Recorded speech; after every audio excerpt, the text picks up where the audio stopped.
Bij de ING-bank maaien mijworkers geen peteren vieren met klanten in het Friesk.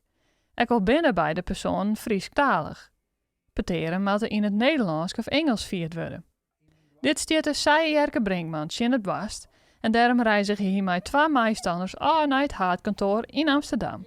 Om daar een paar Frieske vlaggen op te hangen. Dus die jongen op een nijjongen erheen, er zit een restaurantjongen, nou die ene, we winnen met streeën en die ene man die wordt oud in de kelder gaan dit en dat. En jongen, ik zei toen Amsterdam op ben is, ik zei, ze kan wel op 50 camera's, dus nee zit je. Dus ik zei, daar maakt ze geen druk ervan. Ik zei, zie mij wel weten dat we die hebben we vernielen eerst.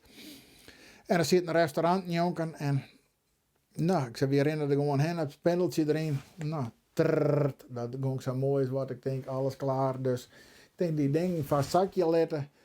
Toen naar de auto te gaan, de vlaggen eruit kregen.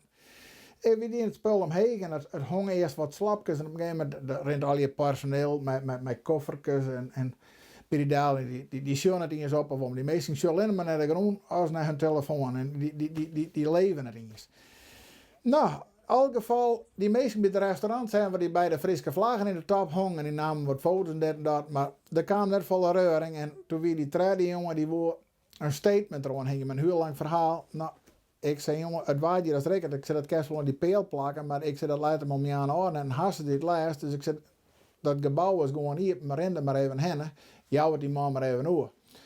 Dus die ron naar binnen en die joeg die man over van, nou, wie heeft wat Friese vlaggen even omhoog die en de VM een beetje zakje laten, want je hem op het net zo netjes met de Friesen dan. Oh, is dat zo? Nou ja, ik zal wel even boven bellen. Nou, ik zei, door dat. En zo ben weer naar boven gegaan en toen hebben we even wat foto's maken, dit en dat. En in elk geval, toen kwam er een bewaker naar boven. Nou, die zei hun niet waar en zei van, nou ja, die zegt 3 maanden aan en nou ja.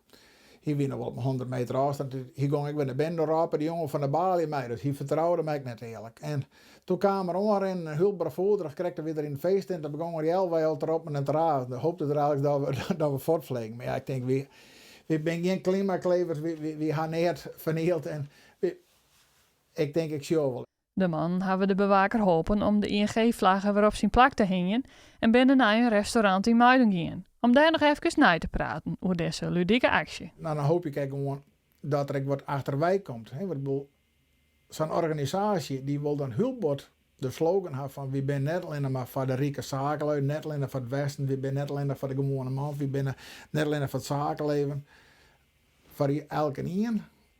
En aan de andere kant, zodra je een beetje dialect hebt, een beetje nee.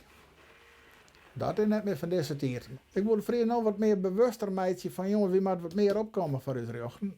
En die Hollanders, maar ik maar weten dat ze net altijd meer verleken kennen. Je horen altijd rekening met in deze tijd met hun slavernij verleden en dit en dat. Maar ze maar net vergeten, krijg ze maar die Friese plaknaam. De Hollanders had verloren, wie net. Dus als ze u de Friese plaknaam hebben om jou, dat is net dat we iets kregen. We kregen gewoon, we hebben recht op haar.